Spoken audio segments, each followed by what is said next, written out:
মাথায় অনেক চলছিল কিছু নতুন কিছু বানাবো। তো ভেবে পাচ্ছিলাম যে কী বানাবো। ঘরের ওয়েস্ট জিনিস দিয়েও ঘরের ওয়েস্টেড জিনিস দিয়ে, তারপর হচ্ছে আপনার আর কিছু হোম ডেকোরেশন গাছ দিয়ে কিছু একটা বানাবো। কিন্তু ভেবেছেন যে কী বানাবো। হঠাৎ করে ঘরের মধ্যে আমার একটু মাছ আর গাছ দুটো খুব প্রিয় জিনিস। কী বানাবো হতে হতে বানিয়ে ফেলিম hydroponic tank. Hydroponic tank hydroponic tank আবার কী জিনিস, একটা প্রশ্ন আসতেই পারে সবার মনে। তো হাইড্রোফোনিক ট্যাঙ্ক হচ্ছে আপনার যেগুলো আমরা যে আপনার ঘরে যে গাছ লাগাই, যে আমরা ঘরের পরিবেশকে সুস্থ রাখার জন্যে, সুন্দর রাখার জন্যে, ঘরে অক্সিজেন যাতে আরও ভালোভাবে পাই, ঘরে পরিবেশে একটা প্রকৃতির একটা ব্যাপার থাকে, সেটাকেই বলে আপনার হাইড্রোফোনিক ট্যাঙ্ক। যেটার মধ্যে আমরা মানে হাইড্রোফোনিক প্ল্যান্ট, যেমন ধরুন মানি প্ল্যান্ট আছে, জেড প্ল্যান্ট আছে, স্পাইডার প্ল্যান্ট আছে, পিস লিলি আছে, অ্যারো প্ল্যান্ট আছে। কারণ আমি যেমন আমার ছোট্ট এই ফিশ বোলটাকে সাজিয়েছি, ফিশ ট্যাঙ্কটাকে সাজিয়েছি, যেমন peace lily, spider plant, jade plant আর হচ্ছে অ্যারো অ্যারো প্ল্যান্ট দিয়ে। আর এই হচ্ছে আমার ট্যাঙ্ক। আর ওই যে আমি বললাম যে আগে ওয়েস্ট জিনিস দিয়ে কী কি বানানো যায়, ওয়েস্ট বলতে ফেলে যাওয়া যে বোতল থাকে, জলের বোতল, যেগুলো আমরা ফেলে দিই, বেশি হলে ইউজ করি, থাকলে ইউজ করি, আর বেশি হলে ফেলে দিই, সেইগুলো দিয়েই আমরা কেটে এই ওয়েস্ট জিনিস দিয়ে বানানো দেখুন ওদের বাসস্থান। তো দেখতেই পাচ্ছেন আশা করি, দেখুন এটা কী সুন্দর রুট বিস্তার করেছে, দেখুন দেখতেই পাচ্ছেন আশা করি।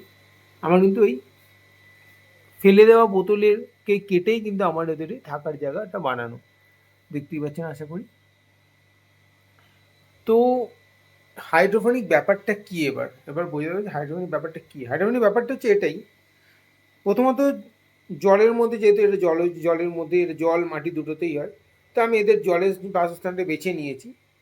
এই সঙ্গে কি আছে, এটা হচ্ছে হাইড্রোপনিক কাজটা হচ্ছে এটাই, যখন আমি ফিশ ট্যাঙ্কেই কেন দিলাম, আমি তো আমরা আলাদা করে, যেহেতু আমার রুম ছোট, প্রথম সবচেয়ে বড় না, যে ঘর ছোট, আলাদা করে রাখার জায়গা নেই, অথচ আমার একটা মানে প্রাকৃতিক পরিবেশ ঘরের মধ্যে তৈরি করতে হবে। অনেকে বলেন যে ছোটো ঘর কীভাবে তৈরি করবো, কীভাবে ভাববো, কোথায় কী রাখবো। অবশ্যই একটা বড় প্রশ্ন, ছোটো ঘর কোথায় রাখবো, কী করব।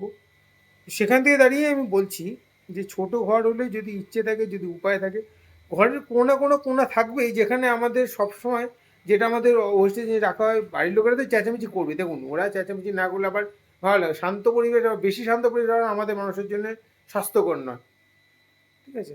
তো সেরকমই কোনো ওয়েস্টেজ জায়গা দেখে আপনি খুঁজে যদি বার করতে পারেন, তো নিশ্চয়ই বেরোবে। ঘরে এমন কোনো জায়গা নেই সব জায়গাটাই ইউজ হয়, কোনো না কোনো জায়গা থাকেই, শুধু খুঁজে নিতে হয়। খোঁজাটাই হচ্ছে, ওই কথাই আছে, খুঁজলে পাবেনই, খুঁজলে পাবেন এমন কোনো জিনিস নেই, শুধু চেষ্টা থাকতে হবে, খোঁজার ইচ্ছে থাকতে হবে, দুটো মিলে থাকবে সব কিছুই সম্ভব। তো সেরকমই আমার ইচ্ছে ছিল, খোঁজার ইচ্ছে আর কিছু করে নেওয়ার ইচ্ছে, দুটোই ছিল। মানে খুঁজেও ফেললাম আর বানিয়েও ফেললাম। এটা হচ্ছে এই হাইড্রোফোনিক ট্যাঙ্কটাকে।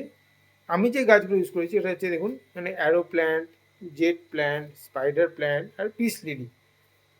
মানে কাজটা করবে কী করে না, এর প্রতি যখন আমি মাছগুলো দেবো, মাছগুলো যে আমার মলত্যাগ করবে, ওর থেকে যে দূষিত জিনিসগুলো তৈরি হয় জলের মধ্যে, যেগুলো মাছেদের জন্য এবং জলটাকে খারাপ করে, সেই জিনিসটাই হচ্ছে এই গাছেদের খাবার।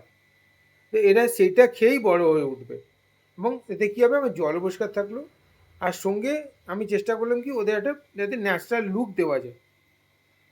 যদি ঘরের মধ্যে আমি একটা ছোট্ট ফিশ বোলের মধ্যে ওদের রাখার চেষ্টা করছি, ওদের একটা ন্যাচারাল পরিবেশ থেকে এখানে এসেছি, এবং আমাদের বাবা মাও কিন্তু আমাদের যথাসাধ্য দিয়ে আমাদের বড় করে তোলে। তাও আমাদের আক্ষেপ থেকে, যে বাবা তো এইটা দিলে ভালো হতো, ছোটোবেলাতে এটা করলো না, না এইটা আমরা সেটা একটা আক্ষেপ থেকে যায়।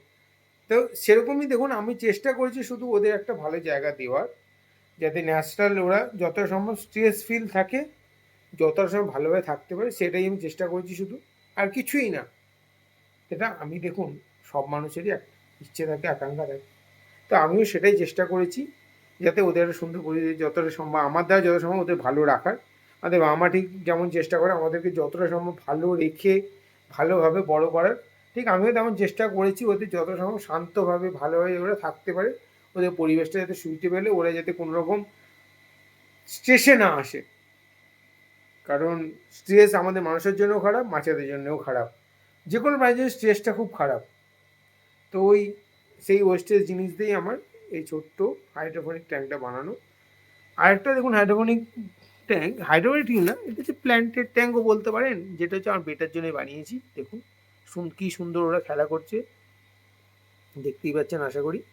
তো এইটা হচ্ছে আপনার ওই যে যে ওয়েস্টেজ বা যেটা আমরা ঘরের অনেক সময় ইউজ করি, যে ওটা কন্টেনার থাকে না, সেই কন্টেনার কেটে কন্টেনার দিয়েই বানানো আমার এই ওদের ঢাকনা বা ওদের ঘরের ছাদ। দেখুন এবার এটা আমি অনেকে প্রশ্ন দিই কেন ফুটবলটা রেখেছি, এটাতে যেহেতু পেছন দিকে অনেকটা গ্যাপ রয়েছে। ওটা রাখার কারণ হচ্ছে যেহেতু আমার প্ল্যান্টেডটা না, প্ল্যান্টেডটাকে এই ধরনের আলু খুব প্রয়োজন। কারণ ওদেরও তো একটা লাইফ সেল আছে না, ওদেরও তো ওদেরও এই আলোর মাধ্যম দিয়ে ওরা এখান থেকে ওরা খাবার গ্রহণ করবে, তার মাধ্যম দিয়ে ওরা বেঁচে থাকবে। এই হচ্ছে ছোট বেটা ট্যাঙ্ক, আর এই হচ্ছে আমার হাইড্রোফোনিক ট্যাঙ্ক। আশা করি সবাই দেখতে পাচ্ছেন।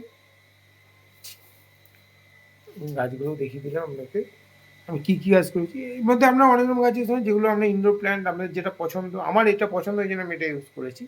মানি প্ল্যান্ট, আরও অনেক রকম গাছ আছে, আপনারা ইউজ করতে পারেন। ঠিক আছে, রাখলাম, এগুলো ভিডিও শেষ করছি। তো দেখবেন অবশ্যই, পছন্দ হলো হলো না হলো বড় না, লাইকও করবেন, পারলে যদি ইচ্ছা সাবস্ক্রাইবও করবেন, কিন্তু দেখবেন অবশ্যই। এটাই আপনার কাছে আমার অনুরোধ। দেখুন এটা হাইড্রোফোন,